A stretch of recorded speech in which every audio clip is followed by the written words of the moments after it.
सुनहरा पेड़ हरिया के सभी उत्तरों से बेहद आश्चर्य में था।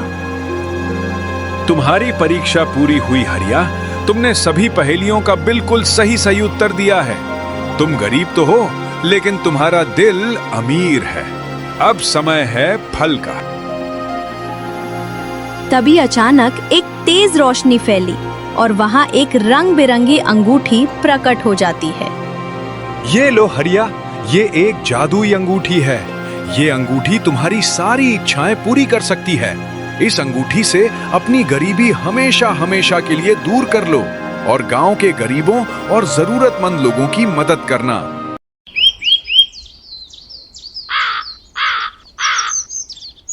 अरे हरिया, ऐसे गहरी सोच में डूबने से कुछ नहीं होगा। हमारे घर पर 2 दिन से कुछ भी खाने को नहीं बना। काजल का भूख के मारे हाल बेहाल हुआ जा रहा है। ये सुनकर हरिया की आंखों में आंसू आ गए। अरे भूख तो मुझे भी बहुत जोरों की लगी है सुनीता, पर क्या करूं? इस भयानक ठंड में सारे काम ठप पड़े हुए हैं। कहीं भी काम नहीं मिल रहा है। हे भगवान, भाग्य के खेल भी कितने निराले होते हैं।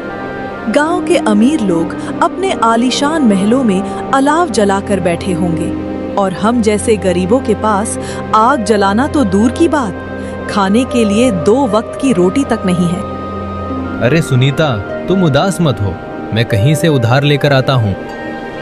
कहाँ से उधार लेकर आओगे? मैं जानती हूँ कि आपको कोई उधार भी नहीं देता।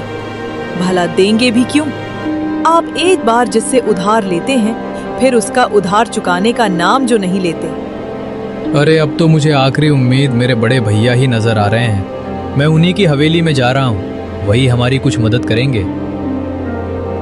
हाँ हाँ, जाइए। काफी दिन हो गए आपको आपके बड़े भाई के हाथों अपमानित हुए, इसीलिए अपने मन की मुराद पूरी करके आइएगा। मुझे पता है कि आपका भाई आपकी मदद नहीं करेगा, बल्कि आपको अपमानित ही करेगा। हरिया कोई जवाब नहीं दे पाया और चुपचाप सीधे अपने बड़े भैया लक्ष्मण की हवेली की तरफ चला गया।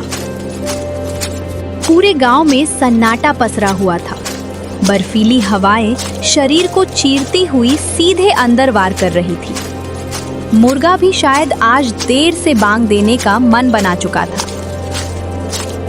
लक्ष्मण गांव का सबसे अधिक धनवान व्यक्ति था। हरिया को अपनी हवेली में देखकर लक्ष्मण और उसकी पत्नी दोनों बुरी तरह से चौंक जाते हैं। आइए आइए, स्वागत है। आइए पधारिए। वाह वाह वाह, क्या बात है छोटे भाई। आज मेरी हवेली का रास्ता कैसे भूल गए? अरे भैया, आप तो जानते ही हो कि हमारी परिस्थिति इस समय कितनी ज्यादा खराब है। हमारे घर पर 2 दिन से चूल्हा नहीं जला। अरे भाई, तो तेरे घर में चूल्हा जले या ना जले, उससे मेरा क्या लेना देना?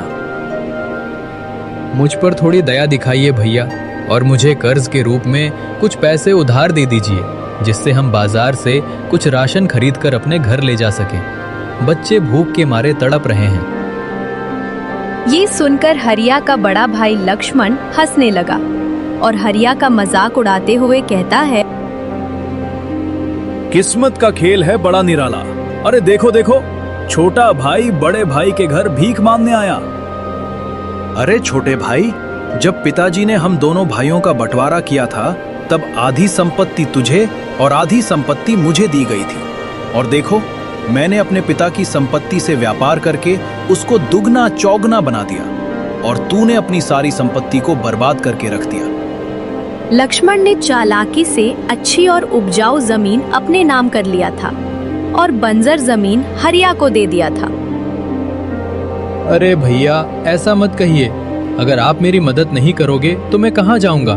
मेरा परिवार भूख के तड़प तड़प कर मर जाएगा। मुझ पर रहम कीजिए। बहुत सुन लिया मैंने तेरा। अब चुपचाप निकल जा मेरी हवेली से। मैं तुझे एक फूटी कौड़ी भी नहीं देने वाला। हरिया बड़े ही दुखी मन से वहां से वापस चला जाता है।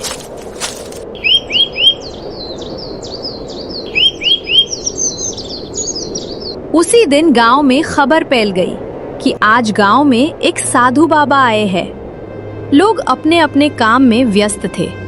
साधु बाबा धीरे धीरे गांव की गलियों से गुजर रहे थे।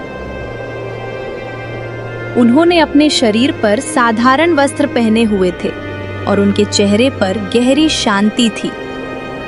साधु बाबा हर घर के सामने रुककर सभी से कहते, बेटा, पीने के लिए थोड़ा सा पानी मिल जाएगा?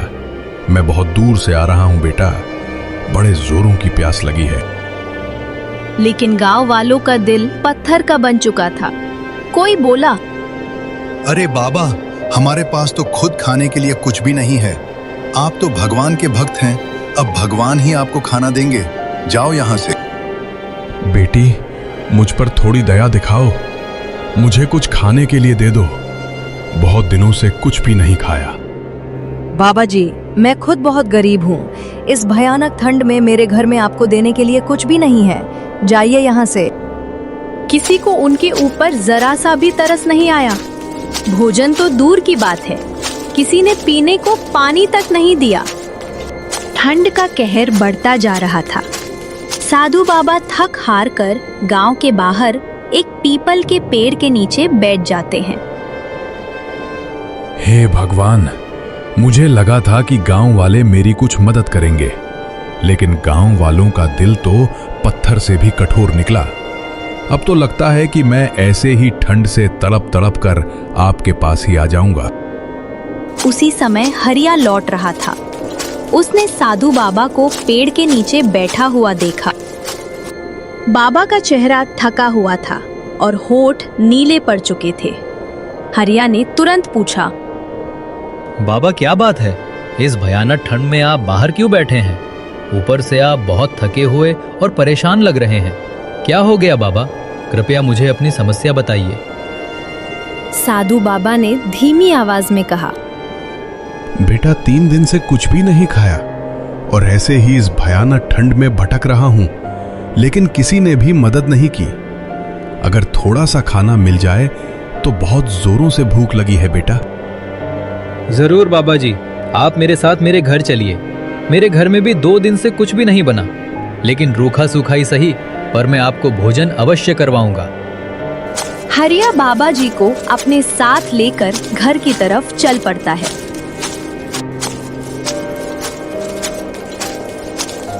घर पहुंचकर हरिया सुनीता से कहता है,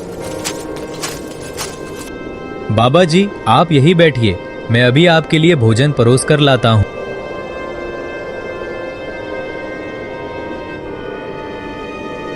सुनीता, एक साधु महाराज आए हैं। उन्होंने 3 दिन से कुछ भी नहीं खाया। हमारे पास जो 2 दिन पहले की एक सूखी रोटी और सब्जी रखी है, उसी को उन्हें दे देते हैं।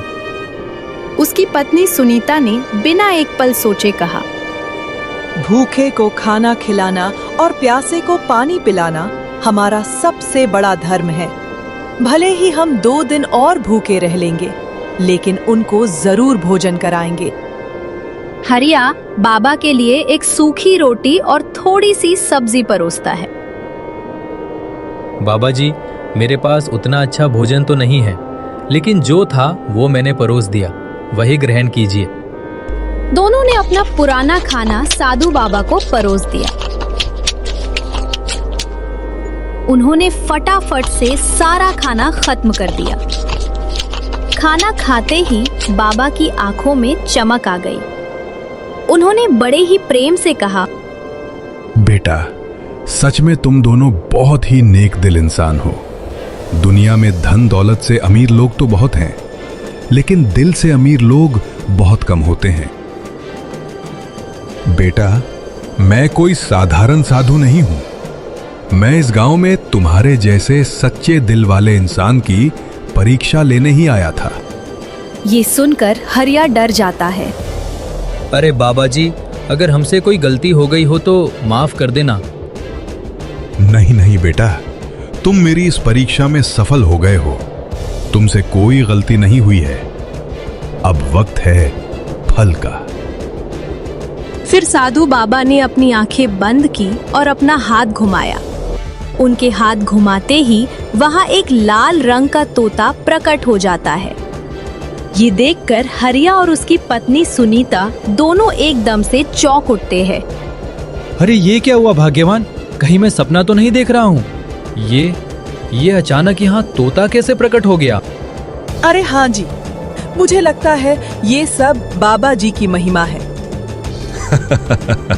अरे डरो मत बेटा, ये कोई मामूली तोता नहीं है।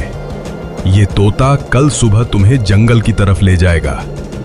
वहां एक जादुई सोने का पेड़ है। वो पेड़ तुमसे एक पहेली पूछेगा। अगर तुमने अपने सच्चे दिल से उनके जवाब दिए तो वो पेड़ तुम्हें एक जादुई अंगूठी देगा। उस अंगूठी से तुम जो चाहो मांग सकते हो। वो अंगूठी तुम्हारी सारी इच्छाएं पूरी करेगी। क्या सच में बाबा जी? मुझे अपने कानों पर विश्वास नहीं हो रहा। आज तक तो केवल मैंने किस्से और कहानियों में ऐसा सुना था, लेकिन आज पहली बार मैं अपनी आंखों से देख रहा हूं। हाँ, मगर एक बात याद रहे बेटा, कभी भी लालच मत करना। उस अंगूठी से जरूरतमंद लोगों की मदद करना। यदि तुमने लालच किया तो वो मायावी अंगूठी उसी वक्त तुम्हारा अंत कर देगी। हरिया आश्चर्यचकित होकर बोला, लेकिन बाबा, मैं तो अनपढ़ हूं। भला मैं उस जादुई पेड़ की पहेलियों का उत्तर कैसे दूंगा? बेटा, ज्ञान किताबों से नहीं, दिल से आता है। जिसका दिल तुम्हारी तरह सच्चा होता है वो खुद ही ज्ञानी होता है। बिल्कुल निडर होकर तुम कल सुबह होते ही इस तोते के साथ जंगल चले जाना। इतना कहकर साधु बाबा अचानक वहां से गायब हो जाते हैं। हरिया और उसकी पत्नी दोनों हक्के बक्के रह जाते। रात भर हरिया को नींद नहीं आती है। वो रात भर करवटें बदलता रहता है। किसी तरह सुबह होती है। सूरज अभी पूरी तरह से निकला भी नहीं था। मुर्गे ने अभी तक बांग भी नहीं दी थी। आसमान हल्का हल्का नीला हो रहा था। हरिया नींद से जाग चुका था। उसे बाबा की कही बातें याद आती है। उसने तोते को देखा जो उसी के पास में बैठा हुआ था। अचानक वह तोता इंसान की आवाज में बोल पड़ा, क्यों हरिया, जंगल चलने के लिए तैयार हो? अरे हरिया, क्या तुमने भी सुना? ये तोता हम इंसानों की तरह कैसे बोल रहा है? हाँ भाग्यवान, मैं भी ये सुनकर बड़े ही आश्चर्य में पड़ गया हूँ। अरे डरो मत हरिया, मैं भी तुम लोगों की तरह इंसानी भाषा में बात कर सकता हूँ। मुझे अपना मित्र समझो। अच्छा, ठीक है तोता भाई। ए जी, सुबह से मेरी बाईं आंख फड़क रही है। कहीं जंगल में कोई अनहोनी ना हो जाए। मुझे आपकी बहुत चिंता हो रही है। अरे भाग्यवान, तुम मेरी चिंता मत करो। जिसके साथ स्वयं जगन्नाथ हो, उसका कोई बाल भी बांका नहीं कर सकता। हरिया अपनी फटी पुरानी चप्पल पहनता है और अपनी पत्नी से विदा लेकर उस तोते का पीछा करते हुए जंगल की तरफ निकल पड़ता है। जैसे जैसे हरिया आगे बढ़ता गया, गांव पीछे छूटता गया। उसके सामने घना जंगल था। ऊंचे ऊंचे पेड़, चिड़ियों की आवाजें और पत्तों के बीच से आती ठंडी हवाएं सीधे उसकी हड्डियों पर वार कर रही थी। हरिया का दिल थोड़ा थोड़ा डर तो जरूर रहा था, लेकिन साधु बाबा के तोते ने उसे आगे बढ़ने का हौसला दिया। अरे मिट्ठू भाई, ये डरावनी आवाजें कहाँ से आ रही हैं? ये आवाजें यहाँ के मायावी पशु पक्षियों की हैं। तुम बिल्कुल भी मत डरो, मैं हूं ना तुम्हारे साथ। कुछ दूर चलने के बाद उसे एक नदी दिखाई देती है जो जंगल के बाहर से बह रही थी। पूरा रास्ता अत्यधिक सुनसान नजर आ रहा था। कभी कभी झाड़ियों से आवाज आती तो हरिया चौंक जाता। अरे इतने डरावने जंगल में तो मैं आज पहली बार आया हूँ। हे भगवान, मेरी रक्षा करना। थोड़ी देर बाद हरिया एक पुराने तालाब के किनारे जा पहुंचा। उस तालाब का पानी बिल्कुल शांत था, जैसे कोई शीशा। उसके चारों ओर बड़ी बड़ी चट्टानें और पेड़ थे। लेकिन जैसे ही हरिया आगे बढ़ा, एक भयानक आवाज गूंज उठती है। रुक जा वहीं पर। आगे जाने की कोशिश भी मत करना, वरना यही जलकर भस्म हो जाएगा। हरिया चौंक गया। अचानक उसके सामने एक राक्षस प्रकट हो जाता है। उसके हाथ में भाला था और आंखें तेज थी। मैं इस जंगल का वन देवता हूँ। बिना मेरी अनुमति के कोई आगे नहीं जा सकता। हरिया ने हाथ जोड़कर कहा। वन देवता जी, मैं यहाँ किसी को नुकसान पहुँचाने नहीं आया। मुझे साधु बाबा ने यहाँ किसी खास काम से भेजा है। वन देवता ने हरिया को ऊपर से नीचे तक देखा और फिर बोला, अगर तू सच बोल रहा है तो पहले मेरी एक पहेली का उत्तर दे। अगर तूने मेरी पहेली का सही सही उत्तर दे दिया तो ही मैं तुझे आगे जाने दूंगा, वरना यही पटक पटक कर तेरी जान ले लूंगा। हरिया ने हिम्मत जुटाई और वन देवता से कहा, ठीक है, पूछिए, मैं उत्तर दूंगा आपकी पहेली का। वन देवता ने गंभीर स्वर में पहेली पूछी। तो फिर बता, ऐसा कौन सा जीव है जो सुबह 4 पैरों पर, दोपहर में 2 पैरों पर और शाम को 3 पैरों पर चलता है? हरिया थोड़ी देर चुप रहा। उसने अपनी आंखें बंद की और अपने मन को शांत किया। उसने तालाब की लहरों की आवाज को सुना, हवा को महसूस किया, फिर बोला, महाराज, वही है मनुष्य। जब मनुष्य एक बच्चे के रूप में होता है तब वो अपने दोनों हाथों और पैरों पर चलता है। जब वो जवान हो जाता है तब वो केवल अपने 2 पैरों पर चलता है, और जब वो बूढ़ा हो जाता है तब वो एक बैसाखी और 2 पैरों पर चलता है। वन देवता की आंखें खुली की खुली रह गई। ऐसा लग रहा था कि उसको हरिया के जवाब पर विश्वास नहीं हो रहा था। बिल्कुल सही जवाब। इस पहेली का उत्तर बहुत कम लोग ही दे पाते हैं। तुम आगे तो जा सकते हो, लेकिन याद रखना, ये जंगल लालची लोगों को कभी माफ नहीं करता। इतना कहकर वो राक्षस वहां से गायब हो जाता है। हरिया उस तोते के पीछे पीछे वहां से आगे बढ़ जाता है। हवा में एक अजीब सी खुशबू फैल गई। कुछ दूर चलने पर सामने एक विशाल सुनहरे पेड़ की आकृति दिखाई देने लगी। हरिया का दिल जोर जोर से धड़कने लगता है। जैसे जैसे हरिया आगे बढ़ता गया, जंगल और भी घना होता चला गया।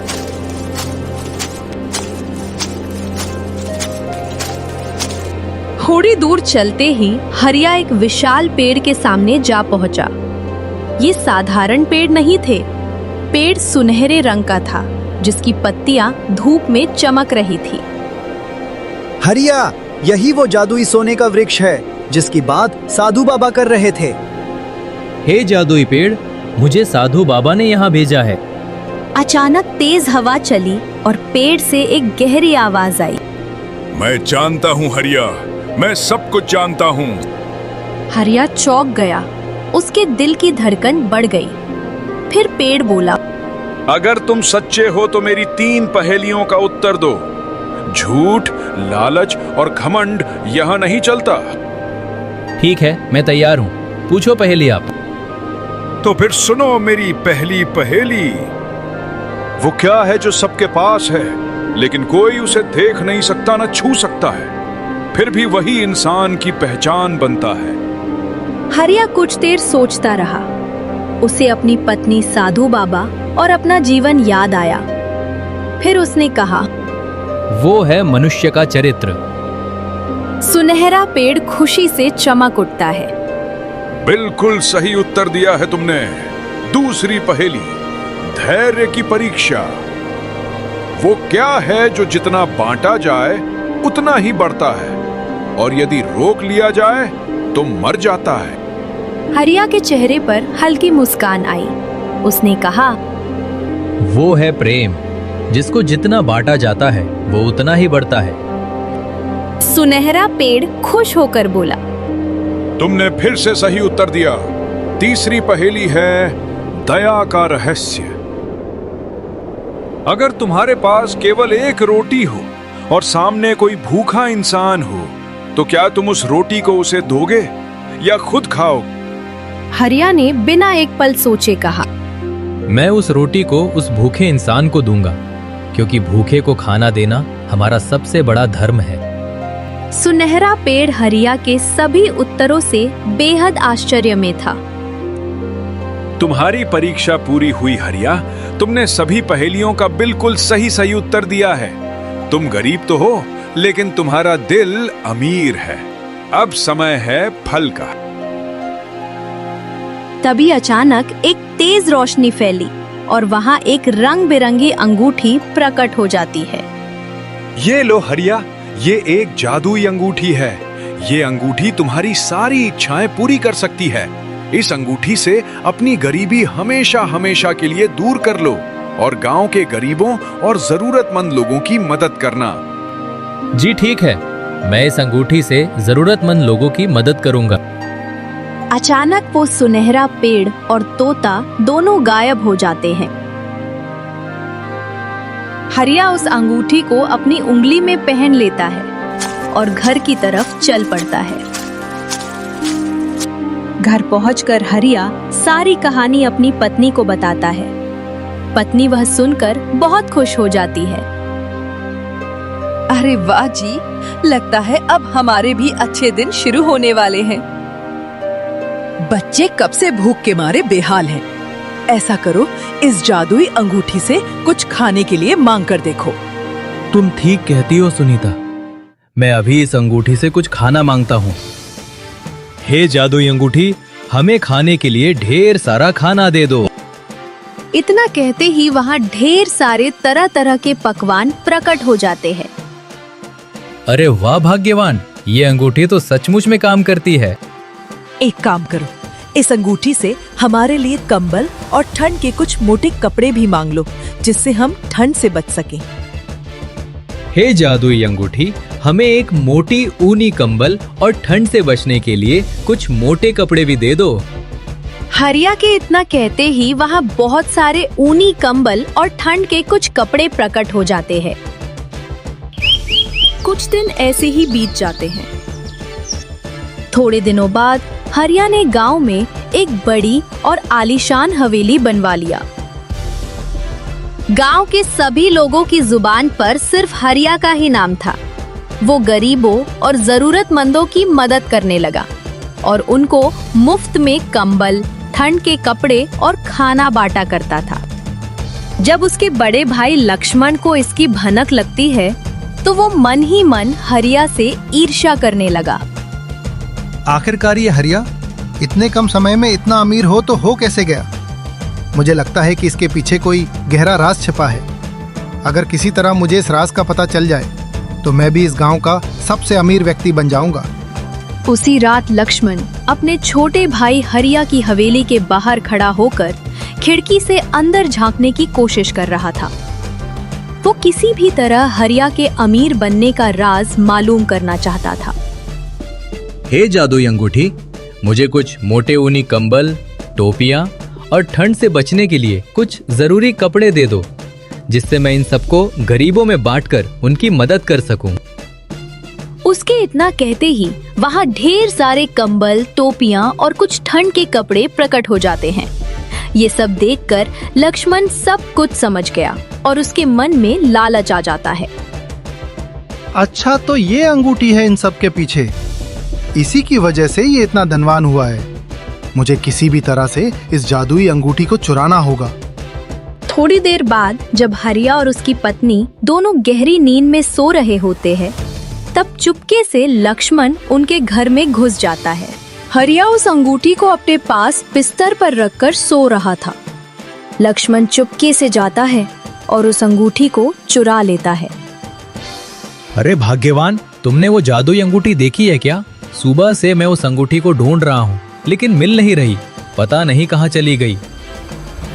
नहीं जी, मैंने तो कल से वह अंगूठी देखी तक नहीं।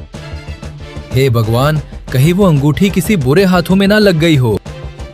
दूसरी तरफ लक्ष्मण अपनी पत्नी को उस जादुई अंगूठी के बारे में सब कुछ बताता है। माया, अब हम इस अंगूठी की मदद से दुनिया के सबसे अमीर आदमी बन जाएंगे और फिर दुनिया पर राज करेंगे, राज। हाँ लक्ष्मण, अब मुझसे इंतजार नहीं हो रहा। जल्दी से तुम इस अंगूठी से ढेर सारे हीरे जवाहरात और सोना चांदी मांग लो। ओए जादुई अंगूठी, चल अब जल्दी से मुझे ढेर सारा सोना चांदी और मेरी पत्नी के लिए हीरे जवाहरात दे दे। तभी अचानक अंगूठी के अंदर से आवाज आती है। अरे ओ मूर्ख मनुष्य, मैं जानती हूँ कि तूने मुझे हरिया के पास से चुराया। मैं ये भी जानती हूँ कि तू बहुत बुरा और लालची इंसान है। मैं तुझे सोना चांदी या फिर हीरे जवाहरात तो नहीं दूंगी, मगर तेरी लालच का फल जरूर दूंगी।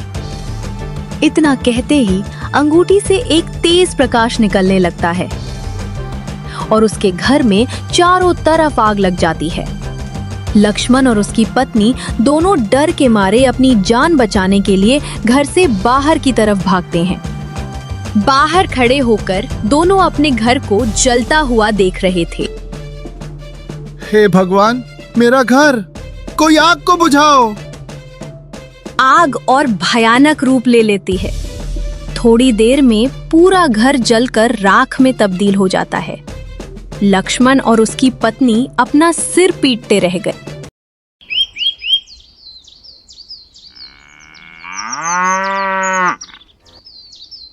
गांव के आखिरी छोर पर एक टूटी फूटी हुई झोपड़ी थी। इस झोपड़ी में कांताबाई नाम की एक बूढ़ी औरत रहती थी। कांताबाई अकेले ही रहती थी। उसके पति का देहांत कई सालों पहले ही हो गया था। वो अपना पेट पालने के लिए गांव के एक किसान हरिया से सब्जियां खरीदकर उनको गांव में जाकर बेचती थीं।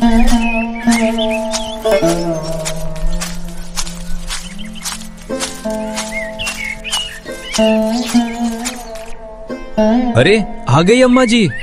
आज आने में इतनी देर कैसे हो गई?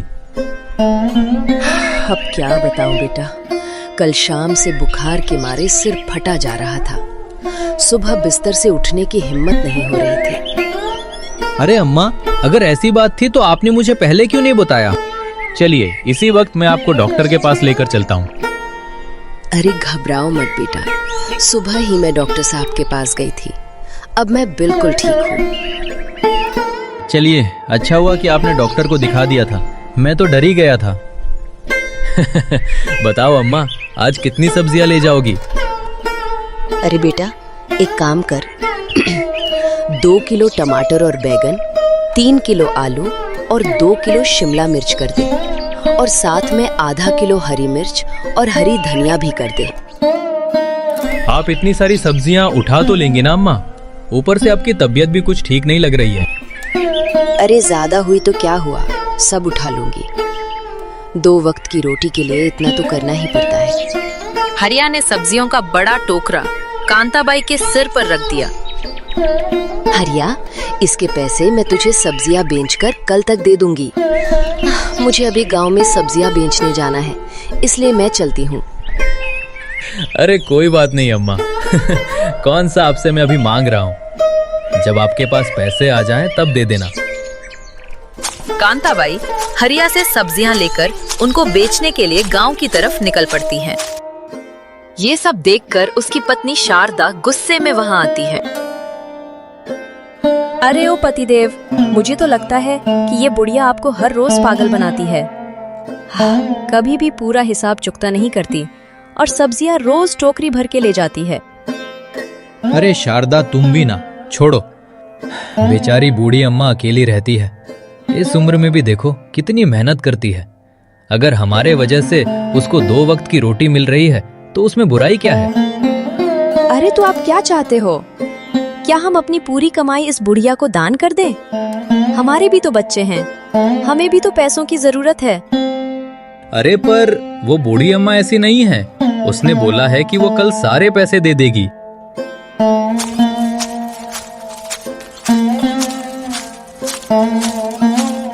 कांताबाई सब्जियां बेचते बेचते एक पड़ोसी के घर पहुंची। अरे ओ रिया की माँ, ताजी ताजी सब्जियां आ गई हैं।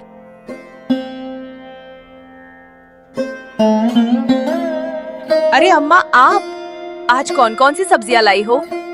आलू, टमाटर, बैंगन, शिमला मिर्च और भी बहुत सारी ताजी सब्जियां लाई हूँ बेटी। अम्मा एक काम करो, आधा किलो टमाटर और 1 किलो शिमला मिर्च कर दो, और ये लो सब्जियों के पैसे। अम्मा, क्या तुम आज हमारे साथ दोपहर का भोजन करोगी? मेरी बेटी रिया ने तुम्हारे लिए बड़े ही प्यार से खाना बनाया है। मैं नहीं खा सकती बेटी, तेरे पति को बुरा लगेगा। ऊपर से मुझे अभी और घरों तक ताजी सब्जियां पहुंचानी है। अरे अम्मा, मेरे पति जंगल में लकड़ियां काटने गए हैं, घर में और कोई भी नहीं है। थोड़ा सा खाना खा लोगी तो शरीर में जान आ जाएगी, और अगर तुम भूखी रहोगी तो ये सब्जियों से भरी टोकरी को कैसे उठाओगी? रिया कांताबाई को अंदर ले जाती है और उसके लिए खाना परोसती है। खाना शुरू करो दादी माँ। कांताबाई ने खाना शुरू कर दिया। थोड़ी ही देर में सारा खाना खत्म हो गया। अरे वाह बेटी, तूने तो बहुत ही टेस्टी खाना बनाया है, खाकर मजा आ गया। दादी आप एक काम करो, रोज हमारे यहाँ से खाना खा लिया करो। अगर पिताजी ने कुछ कहा तो मैं उन्हें समझा दूंगी। ये सुनकर कांताबाई की आंखों में पानी आ गया। भगवान तुम्हारा भला करे बेटी, हमेशा ऐसे ही मुस्कुराती रहो। कांताबाई वहाँ सब्जियां देकर आगे बढ़ जाती हैं और एक घर के बाहर रुकती हैं। अरे ओ बहू, बाहर आकर ताजी ताजी सब्जियां ले लो। ये सुनकर अंदर से एक औरत बाहर निकलती है। अम्मा जी, आधा किलो आलू और 1 किलो बैंगन दे दो। और ये लो सब्जियों के पैसे।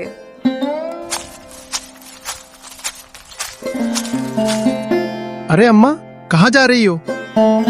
बस बेटा, गांव में सब्जियां बेच रही हूँ। तू भी लेगा क्या? अभी ही हरिया के खेतों से ताजी सब्जियां लाई हूँ। हाँ अम्मा, मैं तो कब से आप ही को ढूंढ रहा था। कल मेरी बेटी की शादी है। उसके लिए कल सुबह मुझे 5 किलो आलू, 7 किलो बैंगन और 10 किलो शिमला हरी धनिया और कुछ हरे मिर्च चाहिए। सब्जियां एकदम ताजी होनी चाहिए। मैंने सोचा तुमको पहले से ही ऑर्डर दे देता हूँ ताकि तुम भूल ना जाओ।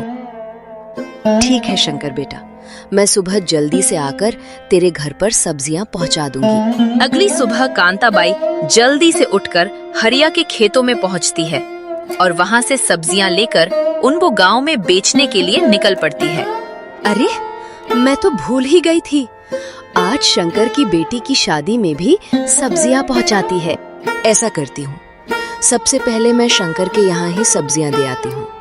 कहीं सब्जियां कम पड़ गई तो दिक्कत होगी। अरे अम्मा, तुम आ गई? मैं कब से तुम्हारा ही इंतजार कर रहा था। हाँ बेटा, ये ले, एकदम ताजी ताजी सब्जियां लाई हूँ। बहुत बहुत धन्यवाद अम्मा। ये लो अपनी सब्जियों के पैसे। कांताबाई को उस दिन सब्जियां बेचकर बड़ा मुनाफा होता है। कुछ दिन ऐसे ही बीत जाते हैं। एक दिन जब कांताबाई सब्जियां बेचकर घर पहुंचती है तो वो देखती है कि उसकी झोपड़ी के बाहर 2 लोग खड़े होकर आपस में कुछ बातें कर रहे थे। अरे बेटा, कौन हो तुम लोग और मेरी इस झोपड़ी के बाहर क्या बातें कर रहे हो? हमें जमींदार जी ने भेजा है। उन्होंने कहा है कि कांताबाई को बुलाकर लाओ। भला जमींदार जी को मेरी क्या जरूरत पड़ गई? कांताबाई उन लोगों के साथ जमींदार के घर की तरफ निकल पड़ती है। आओ कांताबाई, कैसी हो? अरे जमींदार जी, आप बुलाए और मैं ना आऊं, ऐसा कैसे हो सकता है? पर मेरे मन में कुछ घबराहट है। आपने मुझे यहाँ किस काम से बुलाया है? देखो, बात सीधी सी है। जिस जमीन पर तुमने झोपड़ी बनाई है और उसके आसपास की सारी जमीन सरकारी जमीन के अंतर्गत आती है। गांव के विकास के लिए यहाँ एक बड़ा सामुदायिक भवन बनेगा। तुम्हें ये झोपड़ी खाली करनी होगी क्योंकि तेरी झोपड़ी बीच में दिक्कत कर रही है। ये सुनकर मानो कांताबाई के पैरों तले जमीन खिसक गई हो। जमींदार जी, इसी झोपड़ी में मैं रहती हूँ। इसको छोड़कर मैं कहाँ जाऊंगी? मैं यहीं पैदा हुई, 50 साल से यहीं रह रही हूँ और आज आप मुझे ये झोपड़ी खाली करने के लिए बोल रहे हैं। मैंने सभी कागजात देख लिए हैं। अब ये पूरी तरह से सरकारी संपत्ति है। इस पर तुम्हारा कोई कानूनी हक नहीं है। 3 दिन के अंदर इस झोपड़ी को खाली कर दो। हमें निर्माण कार्य शुरू करना है। जमींदार जी, ये जमीन मेरे पति ने मुझे दी थी। उन्होंने कहा था कि ये अब मेरी है। क्या तेरे पास उस जमीन के कोई कागजात हैं? बिना कागजात के तेरे बातों का कोई मोल नहीं। मैं अनपढ़ हूँ जमींदार जी, मुझे इन कागजों की समझ नहीं है। मेरे पति के जाने के बाद मैंने सब कुछ यहीं छोड़ दिया। देखो, मैं ये सब कुछ नहीं जानता। 3 दिन के अंदर झोपड़ी खाली कर देना, वरना मुझे जबरदस्ती झोपड़ी खाली करवाना पड़ेगा। 3 दिन बीत चुके थे, लेकिन कांताबाई ने झोपड़ी खाली नहीं की थी। फिर चौथे दिन जमींदार के 2 मजदूर कांताबाई की झोपड़ी के पास पहुंचे। अरे ओ बुढ़िया, चल बाहर निकल। 3 दिन पूरे हो गए हैं, अब हमें इस झोपड़ी को तोड़ने का आदेश मिला है। कांताबाई घबराकर बाहर निकलती है और उनसे विनती करने लगती है। नहीं बेटा, ऐसा मत करो। अगर तुम मेरी इस झोपड़ी को तोड़ दोगे तो मैं कहाँ जाऊंगी? मुझ पर थोड़ी दया दिखाकर थोड़ा और समय दे दो। देख बुढ़िया, इसमें हम कुछ नहीं कर सकते। अगर तुझे कुछ कहना है तो जमींदार जी के पास जाकर कहो। मजदूरों ने बिना सुने झोपड़ी की दीवारों को गिराना शुरू कर दिया। कांताबाई रोते हुए अपनी झोपड़ी को टूटते देख रही थी। अगले दिन रिया की माँ सब्जी लेने कांताबाई के पास आई। अरे अम्मा, क्या हुआ? आपकी ये हालत कैसे हो गई?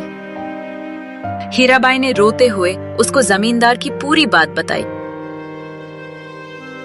अरे अम्मा, आप रोना बंद करो। आप वहाँ से चुपचाप क्यों आ गई? इतनी हिम्मत करके जमींदार के पास जाओ। आप इतने साल यहाँ रही हैं, वो ऐसे कैसे आपको बेघर कर सकता है? अरे भाई, ये बुढ़िया तो जमींदार के पास जा रही है। ऐसे तो ये अपनी झोपड़ी बचा लेगी। ऐसा करते हैं कि इस झोपड़ी में आग लगा देते हैं। घंटों का काम मिनटों में हो जाएगा।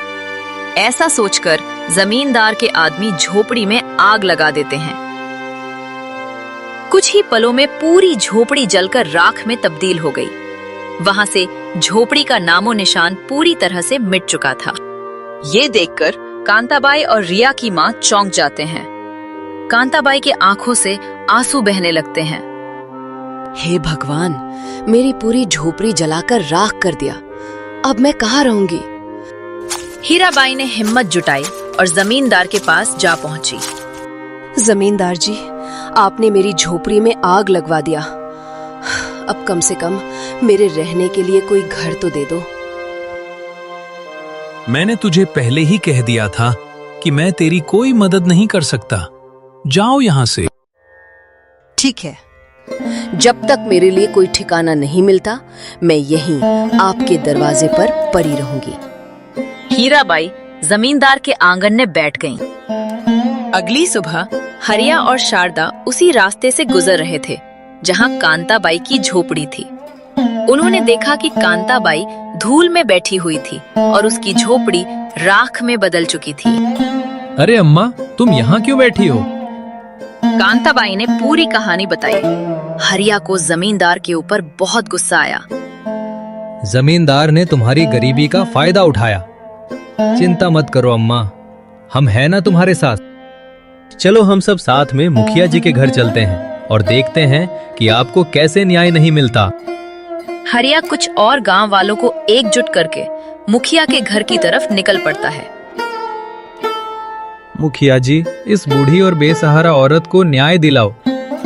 हरिया ने कांताबाई की पूरी कहानी मुखिया जी को सुनाई।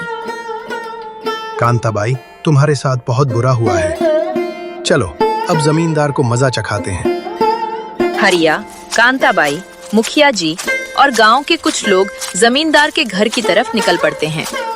हरिया गुस्से में कहता है, अरे ओ जमींदार, तुझे शर्म नहीं आई? तूने एक बूढ़ी और बेसहारा औरत पर इतना अत्याचार किया। झूठे इल्जाम मत लगाओ, मैंने कुछ नहीं किया। मैं नहीं जानता उसकी ये हालत किसने की। गांव वाले लड़ने को तैयार हो गए, लेकिन तभी गांव का मुखिया कहता है, गांव वालों, मैं जानता हूँ कि कैसे जमींदार ने कांताबाई के साथ अन्याय किया है। जमींदार, तूने एक विधवा और बेसहारी बूढ़ी औरत को परेशान किया है। उसकी झोपड़ी में आग लगवाकर उसको बेघर किया है। बदले में अब तुझे कांताबाई से माफी मांगनी होगी और उसके लिए एक नया घर बनवा कर देना होगा। यही तेरी सजा है। क्यों गांव वालों? हाँ मुखिया जी, आप सही कह रहे हैं। इसकी सजा यही होनी चाहिए। मुझे माफ कर दो कांताबाई, मुझसे बहुत बड़ी गलती हो गई। अब मैं तुम्हारे लिए एक नया घर बनवा कर दूंगा। कुछ ही दिनों बाद जमींदार ने कांताबाई को अपनी जमीन पर उसके रहने के लिए एक नया घर बनवा कर दिया। कांताबाई और हरिया ये देखकर बहुत ही खुश थे।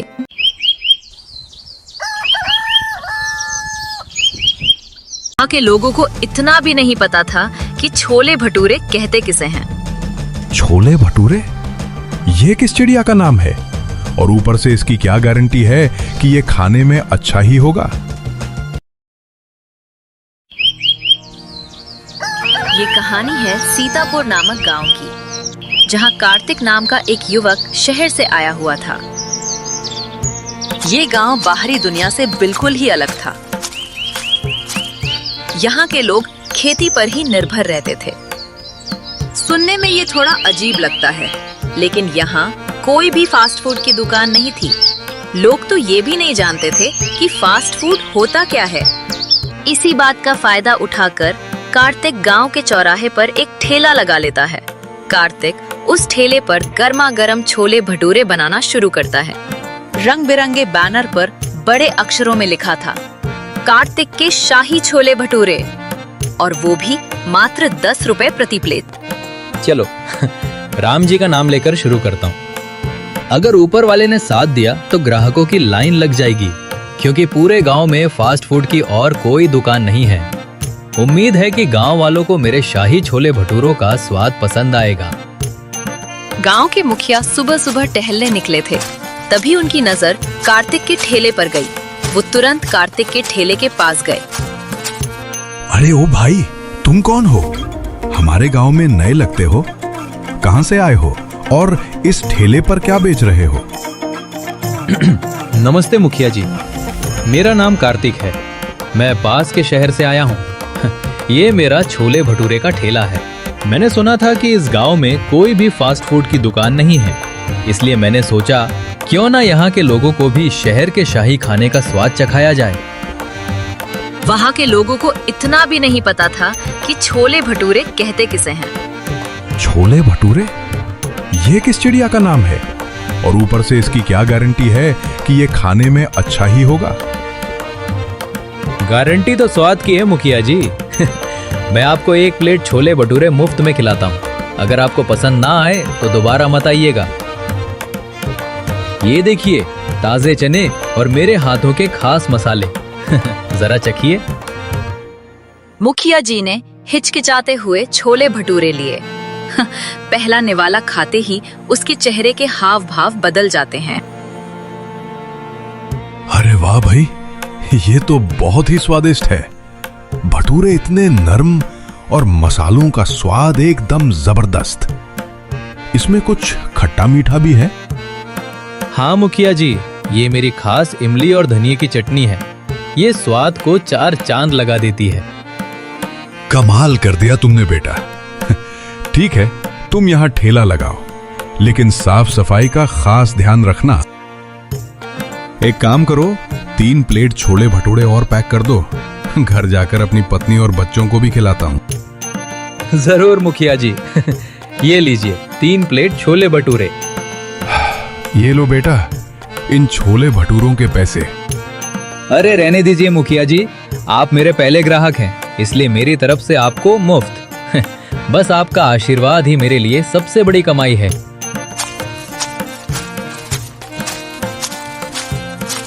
मुखिया जी के जाते ही कुछ और गांव वाले उत्सुकता से कार्तिक की दुकान पर आते हैं।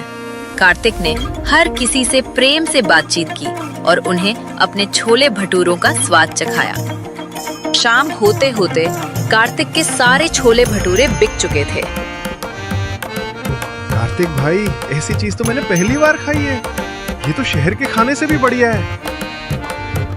हाँ भाई, रोज शाम को तुम्हारे छोले भटूरे खाकर ही अब भर जाएंगे। आज तो मजा ही आ गया। धन्यवाद भाई, आपका प्यार ही मेरी मेहनत है भाइयों। कल फिर जरूर आइएगा। रामू के छोले भटूरों की लोकप्रियता तेजी से बढ़ रही थी। उसके ठेले पर हमेशा ग्राहकों की भीड़ लगी रहती थी। वहीं पास में चाय की दुकान थी, जिसको रतन नाम का एक ईर्ष्यालु व्यक्ति चलाया करता था। वो कार्तिक की सफलता को अपनी आंखों से देख रहा था। रतन की दुकान पर चाय पीने अब पहले से काफी कम लोग आते थे। रतन का दोस्त जग्गू उसकी दुकान पर चाय पी रहा था। रतन भाई, क्या बात है? आज चाय में वो मजा नहीं आ रहा जो पहले आता था, और ऊपर से तेरी दुकान पर भीड़ भी पहले से कम हो गई है।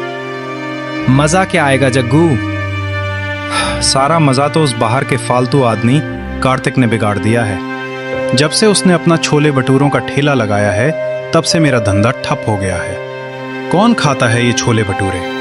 ये तो बस दिखावा है। अरे नहीं भाई, कार्तिक के शाही छोले भटूरों में तो सच में जायका है। मैंने भी कल शाम को एक प्लेट खाया था, एकदम बढ़िया था। बस यही तो दिक्कत है। गांव के लोग हमारी सदियों पुरानी चाय को छोड़कर उसके नए स्वाद के पीछे भाग रहे हैं। केवल एक हफ्ते में ही उसने मुझसे ज्यादा कमाई कर ली है। तो तू भी कुछ नया क्यों नहीं करता? तू भी अपनी चाय की क्वालिटी सुधार, फिर तेरी दुकान पर भी ग्राहकों की भीड़ लग जाएगी। अरे मुझे क्यों सुधारना? मैं तो सालों से यही कर रहा हूं। सुधरेगा तो वो। मैं भी देखता हूं कि वो कितने दिन तक अपना छोले भटूरे का ठेला यहां चला पाता है। रतन के दिमाग में एक खतरनाक विचार आया। रतन गुस्से में कार्तिक के ठेले के पास जा पहुंचा, जहां लोगों की भीड़ लगी हुई थी।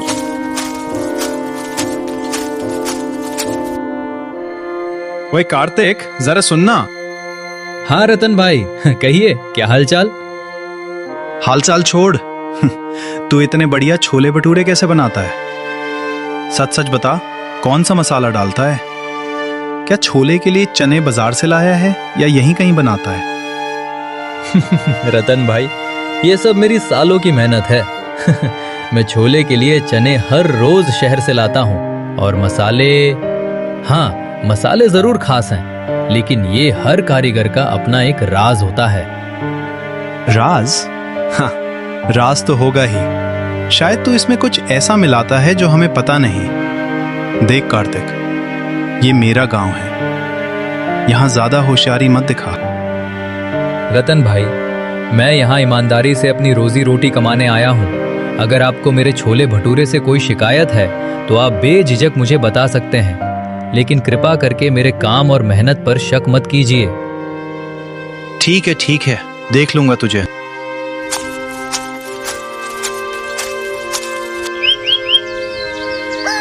कुछ दिन ऐसे ही बीत जाते हैं। एक दिन कार्तिक अपने ठेले पर नहीं दिख रहा था, क्योंकि वो किसी काम से घर गया हुआ था। आज जाके मौका मिला है जग्गू। कार्तिक शहर गया है। आज इसका धंधा हमेशा के लिए चौपट कर दूंगा। क्या करने वाला है रतन? कोई उल्टी सीधी हरकत मत कर। नहीं, मैं इसके छोले भटूरों में एक खास दवा मिला दूंगा। ये ऐसी दवा है कि खाने वाले का पेट खराब हो जाएगा, पर कोई जहरीला असर नहीं होगा। बस थोड़ी देर के लिए लोग बीमार पड़ेंगे। गांव वालों को लगेगा कि कार्तिक के छोले भटूरों में कुछ खराब है, और गांव वाले उसे गांव से बाहर निकाल देंगे, और फिर मैं इसका ठेला ले लूंगा। रतन, ये बहुत बुरा काम है। मेरी बात मान मत कर ऐसा। तू मुझे मत सिखा। तू बस यहां बैठ, मैं अभी काम निपटा कर आता हूं।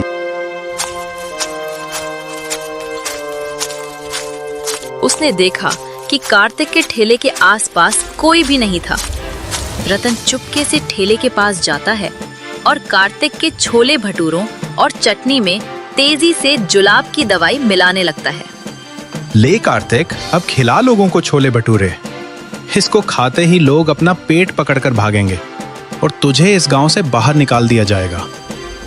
वो जल्दी से शीशी को जेब में डालकर वापस अपनी दुकान पर आ गया और ऐसे बैठ गया जैसे कुछ हुआ ही ना हो। थोड़ी देर बाद कार्तिक ठेले पर वापस आ गया और ताजे छोले भटूरे बनाना शुरू करता है। रोज की तरह कार्तिक के ठेले पर लोगों की भीड़ लग गई। आज लोगों को छोले भटूरों का स्वाद थोड़ा अजीब लग रहा था, लेकिन किसी ने ज्यादा ध्यान नहीं दिया। भाई, आज तेरे छोले भटूरों का स्वाद थोड़ा अजीब लग रहा है। आज कोई नया मसाला डाला है क्या? कार्तिक लोगों की ये बातें सुनकर चौंक गया। अरे ऐसा कैसे हो सकता है? अचानक छोले भटूरों का टेस्ट कैसे बदल गया? अगली सुबह गांव में अफरा तफरी मच गई। कई घरों से पेट दर्द, उल्टी और दस्त की शिकायतें आने लगी। सबसे ज्यादा बच्चों को तकलीफ हुई जिन्होंने कल कार्तिक के ठेले पर छोले भटूरे खाए थे। मुखिया जी के घर में भी यही हाल था। ओह, मेरा पेट। ओह, जरूर कल कार्तिक के शाही छोले भटूरों में ही कुछ खराब था। मैंने कल रात 2 प्लेट छोले भटूरे खाए थे। मुझे तो पहले से ही वो छोले भटूरे वाला कुछ ठीक नहीं लग रहा था। उसने पूरे गांव वालों के साथ धोखा किया। जल्द ही पता चला कि सारे बीमार लोगों ने पिछले शाम कार्तिक के ठेले से छोले भटूरे खाए थे। गांव के सभी लोग मुखिया जी के साथ कार्तिक के ठेले पर जा पहुंचे। पकड़ो इस धोखेबाज को, इसने हमारी सेहत के साथ खिलवाड़ किया। तुमने हमें और हमारे बच्चों को जहर दिया। रामू अपने ठेले पर घबराया हुआ खड़ा था। मुझे माफ कीजिए, मुझे नहीं पता ये कैसे हुआ। मेरे छोले भटूरों में कोई खराबी नहीं थी। मैंने हमेशा की तरह कल भी ताजे चने और मसाले इस्तेमाल किया था। हम सब ने तुम्हें जगह दी, तुम पर भरोसा किया और तुमने हमें धोखा दिया। पुलिस को बुलाओ, इसे गिरफ्तार करवाओ। तभी भीड़ के बीच से जग्गू बाहर निकलता है। गांव वालों, कार्तिक निर्दोष है। कल दोपहर को मैंने अपनी आंखों से देखा कि जब कार्तिक अपने ठेले पर नहीं था, तब रतन कार्तिक के ठेले के पास गया था और उसने छोले भटूरों और चटनी में जुलाब की दवाई मिलाई थी। मैंने उसे रोकने की बहुत कोशिश की, लेकिन वो नहीं रुका। ये सुनकर सभी लोग चौंक जाते हैं।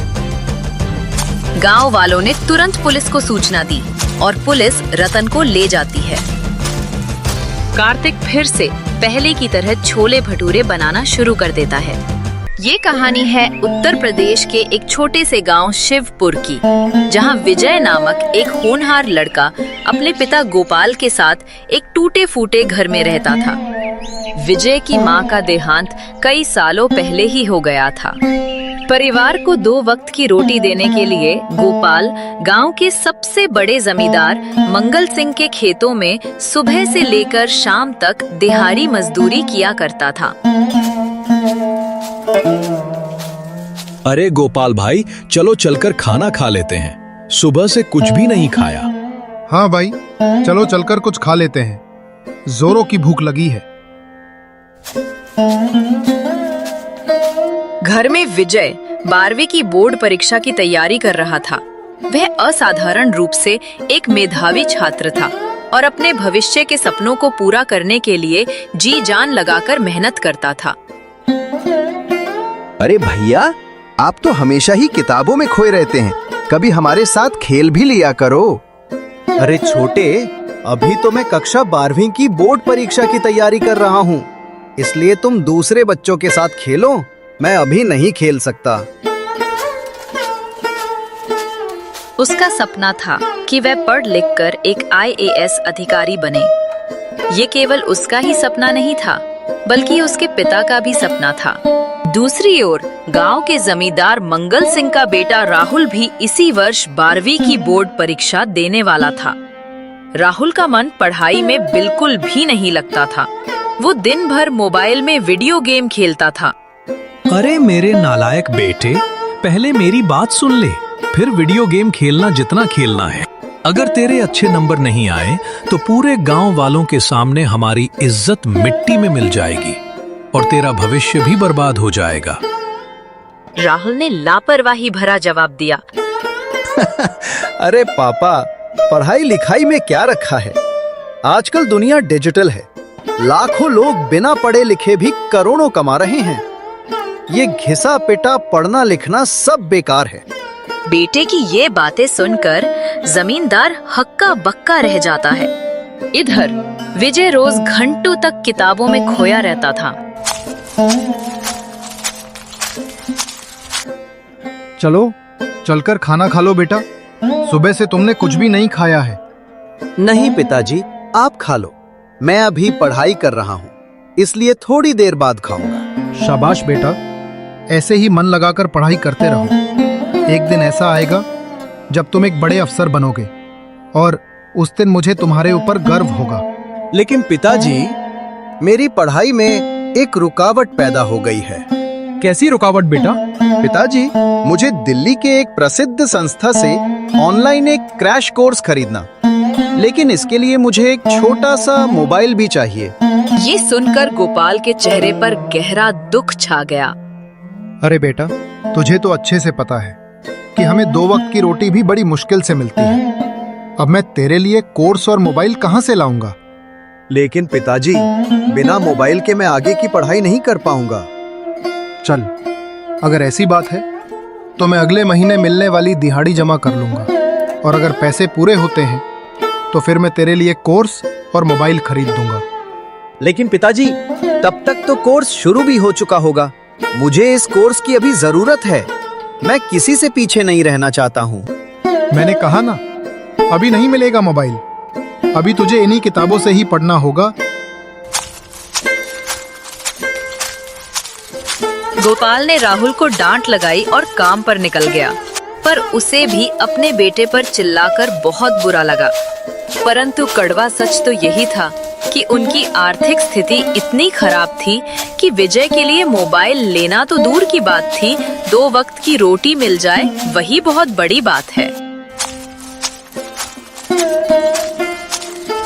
गोपाल शाम तक खेतों में काम करता है और शाम को काम से फुर्सत होकर जमींदार के घर की ओर निकल पड़ता है।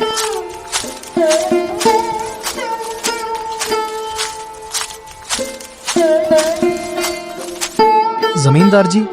हाँ, बोल गोपाल, कैसे आना हुआ? क्या आप मुझे कुछ पैसे उधार दे सकते हैं? मुझे अभी पैसों की सख्त जरूरत है।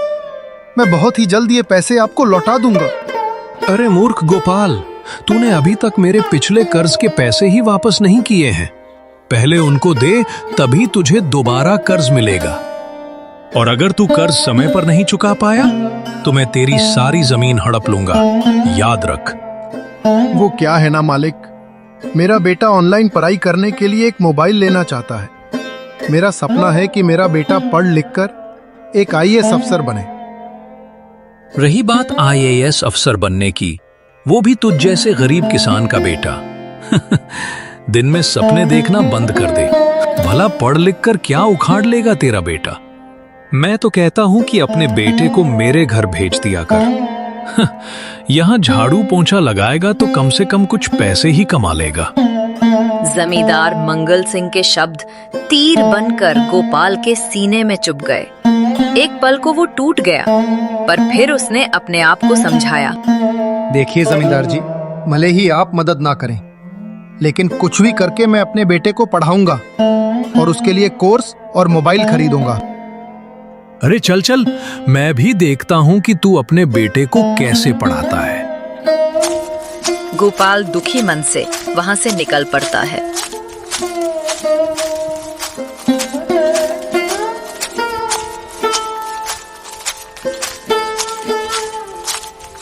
उस रात गोपाल ने घर लौटकर अपने घर के कोने में रखे एक छोटे से लोहे के बक्से के पास गया और उसको खोला। उसमें उनकी पैतृक जमीन के कागजात रखे हुए थे। ये जमीन तो हमारी किस्मत नहीं बदल पाई, लेकिन मेरा बेटा विजय जरूर हमारी किस्मत बदलेगा। उसकी मेहनत और लगन के सामने ये जमीन कुछ भी नहीं है। इसको बेंच कर मुझे जो पैसे मिलेंगे उनसे विजय के लिए एक छोटा सा मोबाइल और ऑनलाइन कोर्स खरीदूंगा। अगले ही दिन गोपाल अपनी पैतृक जमीन को गांव के एक बड़े व्यापारी को बेच देता है और बदले में जो पैसे मिलते हैं उनसे विजय के लिए एक छोटा सा मोबाइल और मोबाइल में ऑनलाइन पढ़ाई करने के लिए कक्षा 12वीं का कोर्स खरीद लेता है। देख विजय बेटा, मैंने तुझे मोबाइल और ऑनलाइन कोर्स खरीद कर दे दिया है। अब तेरा काम है मन लगाकर पढ़ाई करना।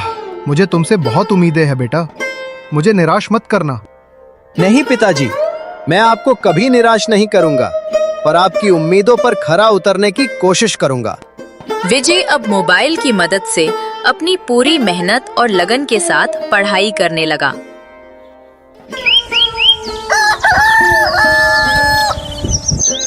कक्षा 12वीं की बोर्ड परीक्षा का रिजल्ट घोषित किया जाता है। पिताजी, कक्षा 12वीं का रिजल्ट घोषित हो गया है और मैंने पूरे जिले में टॉप किया है। क्या? सचमुच बेटा? मुझे तो यकीन नहीं हो रहा है। हाँ सचमुच पिताजी, और मुझे सम्मानित करने के लिए हमारे स्कूल के प्रिंसिपल और कुछ टीचर्स भी हमारे गांव आने वाले हैं। गांव के सभी लोगों के सामने हमें सम्मानित किया जाएगा। थोड़ी ही देर में गांव के सभी लोग एक जगह पर इकट्ठे होते हैं और वहां पर विजय के स्कूल के प्रिंसिपल और कुछ टीचर्स उसे सम्मानित करने के लिए आते हैं। बधाई हो विजय बेटा। अब आगे चलकर तुम्हारे जीवन का क्या लक्ष्य है? सर, पढ़ लिखकर एक आईएएस ऑफिसर बनना ही मेरे जीवन का लक्ष्य है और मेरे पिताजी का भी यही सपना है। बहुत खूब बेटा, एक ना एक दिन तुम्हारा ये सपना जरूर साकार होगा। ऐसा कहते हुए प्रिंसिपल साहब ने पूरे सम्मान के साथ विजय को 2000 रुपए का नगद पुरस्कार दिया। गांव के सभी लोग विजय को इस मुकाम पर देखकर बहुत ही खुश थे। उधर जमींदार का बेटा राहुल, जो कि विजय के साथ ही पढ़ता था, उसका भी रिजल्ट आ चुका था, लेकिन वो तो बुरी तरह से फेल हो गया था। जमींदार मंगल सिंह गुस्से से आग बबूला हो गया। क्यों रे नालायक, तूने तो पूरे गांव वालों के सामने मेरी नाक कटवा दी। और उस गरीब गोपाल की औकात देखो, मैंने उसकी मदद भी नहीं की, फिर भी उसने अपने बेटे को पढ़ाया और अब नतीजा देखा, उसके बेटे ने पूरे जिले भर में टॉप कर दिया। अब पूरे गांव वालों के सामने उस गोपाल की इज्जत बढ़ गई और हमारी इज्जत कम हो गई। समय बीतता चला गया। विजय ने अब स्नातक तक की पढ़ाई पूरी कर ली थी। अब विजय अपनी मुख्य परीक्षा यूपीएससी की तैयारी पूरी मेहनत और लगन से करने लगा। कुछ ही दिनों में प्रीलिम्स का रिजल्ट घोषित होता है। विजय ने खुशी के साथ अपने पिता से कहा, पिताजी, मेरा प्रीलिम्स निकल गया है, अब सिर्फ मेंस और इंटरव्यू बाकी है। शाबाश बेटा, ऐसे ही अपने लक्ष्य की तरफ बढ़ते रहो। वो दिन दूर नहीं है जब तुम एक आईएएस ऑफिसर बनोगे। कुछ ही दिनों बाद विजय ने मेंस का एग्जाम भी निकाल लिया। ये खुशखबरी अपने पिता को देने के लिए विजय भागता हुआ घर पहुंचा। घर पहुंचकर विजय की सारी खुशी दुख में बदल गई। वो देखता है उसके पिताजी बिस्तर पर बेहोश पड़े हुए हैं। पिताजी उठिए, क्या हुआ है आपको? वो तुरंत अपने पिता को गांव के सरकारी अस्पताल में लेकर जाता है। डॉक्टर साहब, मेरे पिताजी अब कैसे हैं? घबराओ मत बेटा, अभी तो इलाज चल रहा है, लेकिन तुम्हारे पिताजी की हालत गंभीर है। इनकी एक किडनी फेल हो गई है, ऑपरेशन करना पड़ेगा। तो फिर डॉक्टर साहब जल्दी से ऑपरेशन कीजिए ना। लेकिन बेटा, ऑपरेशन करने में 2 लाख रुपए लगेंगे। काउंटर पर तुरंत 2 लाख रुपए जमा करवा दो, उसके बाद ही ऑपरेशन शुरू किया जाएगा। अगर तुमने ज्यादा देर की तो तुम्हारे पिताजी का बचना मुश्किल हो जाएगा। 2 लाख रुपए? हे भगवान, आखिर मैं इतने सारे पैसे कहां से लाऊंगा? वो काम के तलाश में बाजार की तरफ गया। अपने रिश्तेदारों के पास भी मदद मांगने गया,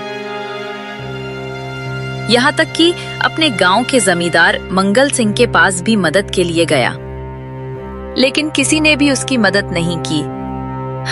हर जगह उसे निराशा ही हाथ लगी। हताश और निराश होकर विजय अपने घर की तरफ जा रहा था। तभी रास्ते में उसकी भेंट उसके कॉलेज के एक अध्यापक से हुई। अरे विजय बेटा, तुम इतनी जल्दी में कहाँ जा रहे हो? और तुम कुछ परेशान से भी लग रहे हो। घर में सब कुछ ठीक है ना? विजय ने रोते हुए अपनी पूरी कहानी अपने अध्यापक को बताई। अध्यापक ने जब विजय के हालात जाने तो उसको विजय पर तरस आ गया। अरे विजय, घबराओ मत, तुम तो मेरे बेटे जैसे हो। तुमने हमारे कॉलेज का नाम रोशन किया है। तुमने वो करके दिखाया जो आज तक कोई नहीं कर सका। मैं तुम्हारी मदद करूंगा। विजय के अध्यापक विजय को अपने घर की ओर ले जाते हैं।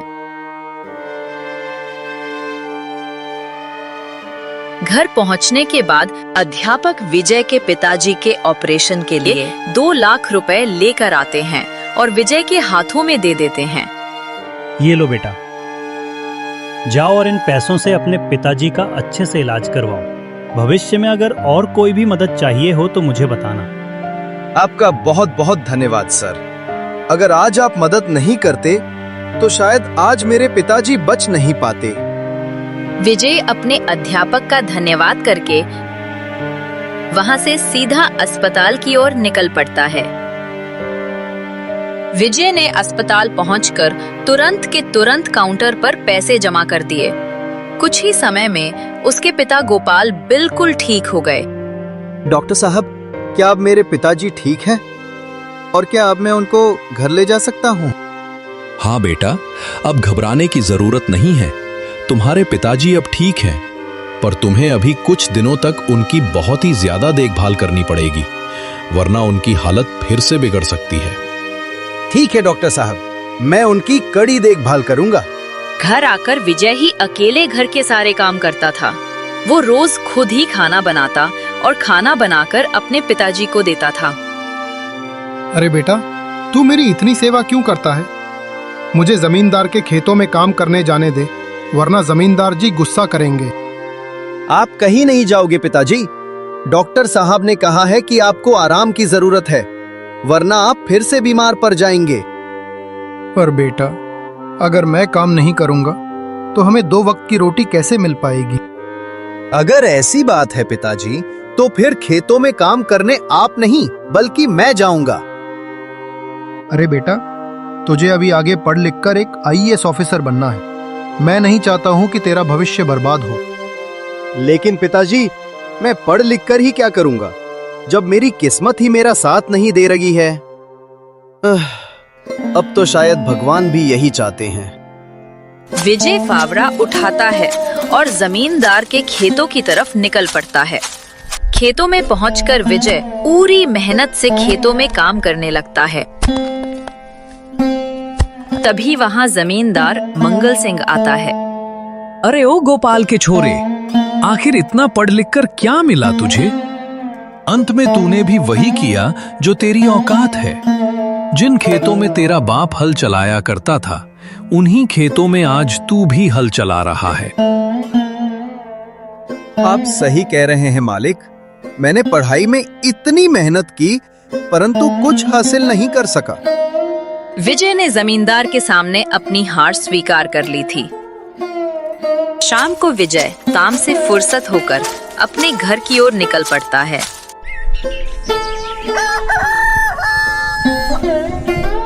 सुबह विजय को UPSC परीक्षा संगठन की तरफ से एक फोन आता है। क्या हमारी बात विजय से हो रही है? जी नमस्ते सर, मैं विजय ही बोल रहा हूँ। बधाई हो बेटा, आपने प्रीलिम्स और मेंस की परीक्षाओं को उत्तीर्ण कर लिया है और आज 9 बजे आपका इंटरव्यू है। ठीक है सर, मैं समय पर पहुँच जाऊंगा। विजय को UPSC परीक्षा संगठन द्वारा इंटरव्यू के लिए बुलाया जाता है। पिताजी, मुझे इंटरव्यू के लिए बुलाया गया है। ये तो बहुत ही खुशी की बात है बेटा। जाओ और UPSC की आखिरी जंग को जीत कर आओ बेटा। विजय फटाफट तैयार होता है और इंटरव्यू देने के लिए अपनी एक छोटी सी साइकिल पर निकल पड़ता है। नमस्ते सर। नमस्ते बेटा, अपना परिचय दीजिए। सर, मेरा नाम विजय कुमार है। मैं शिवपुर नामक गांव में रहने वाला हूँ। मेरी माँ का देहांत कई सालों पहले ही हो चुका है, इसलिए मैं अपने पिताजी के साथ रहता हूँ। आपके पिताजी क्या काम करते हैं? मेरे पिताजी जमींदार के खेतों में सुबह से शाम तक मजदूरी करते हैं। उससे जो पैसे मिलते हैं, उन्हीं से हमारा घर चलता है। उन्होंने ही मुझे पढ़ाई करने के लिए प्रेरित किया है। अगर मेरे पिताजी नहीं होते तो शायद मैं यहाँ आपके सामने नहीं होता। हमारी आर्थिक स्थिति इतनी खराब है कि कभी-कभी तो 2 वक्त की रोटी भी नसीब नहीं होती। आपका इंटरव्यू यहीं पर समाप्त होता है। आपने बहुत ही बढ़िया इंटरव्यू दिया है, इसलिए आपको अच्छे नंबर मिलेंगे। धन्यवाद सर। विजय कुछ दिनों तक शहर में ही रुक जाता है।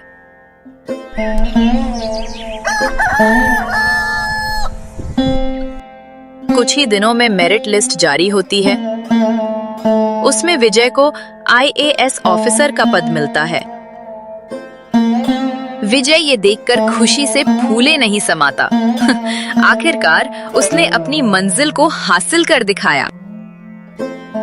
ट्रेनिंग पूरी होने के बाद विजय अपनी महंगी गाड़ी से गांव आता है। उसको देखकर गांव के सभी लोग आश्चर्य में पड़ गए। अरे भाई, ये तो गोपाल का बेटा विजय है ना? अरे हाँ भाई, लगता है कोई बड़ा अधिकारी बन गया है। अब विजय पहले जैसा नहीं रहा। उसने महंगे सूट, पैंट, जूते और गले में टाई पहनी हुई थी। विजय के साथ 2 पुलिस ऑफिसर भी थे। विजय जब घर पहुंचता है तो उसके पिता गोपाल हैरान रह गए। अरे विजय बेटा तुम? हाँ पिताजी, आपका सपना पूरा हो गया। मैं IAS ऑफिसर बन गया। बेटा, आज तूने मेरा सीना गर्व से चौड़ा कर दिया है। आज तूने साबित कर दिया कि मेहनत और लगन से कुछ भी हासिल किया जा सकता है। हाँ पिताजी, हमें कभी भी अपनी परिस्थितियों से भागना नहीं चाहिए, बल्कि उनका डट कर मुकाबला करना चाहिए। तो दोस्तों, देखा आपने कि कैसे विजय ने मेहनत और लगन से पढ़ लिख कर अपने लक्ष्य को हासिल किया। अगर विजय की तरह आपका भी जीवन में कोई लक्ष्य है तो उसके लिए आप भी अपने जीवन में कठिन परिश्रम करिए। आपके रास्ते में अनेकों बार समस्याएं आएंगी, लेकिन आपको उनसे डरकर पीछे नहीं हटना चाहिए, बल्कि उन समस्याओं का डट कर मुकाबला करना चाहिए। और अंत में विजय की तरह आपको भी अपनी मंजिल मिल जाएगी। दोस्तों, अगर आपको हमारी ये कहानी अच्छी लगी हो तो वीडियो को लाइक और मैजिकल टून टीवी चैनल को सब्सक्राइब जरूर करें।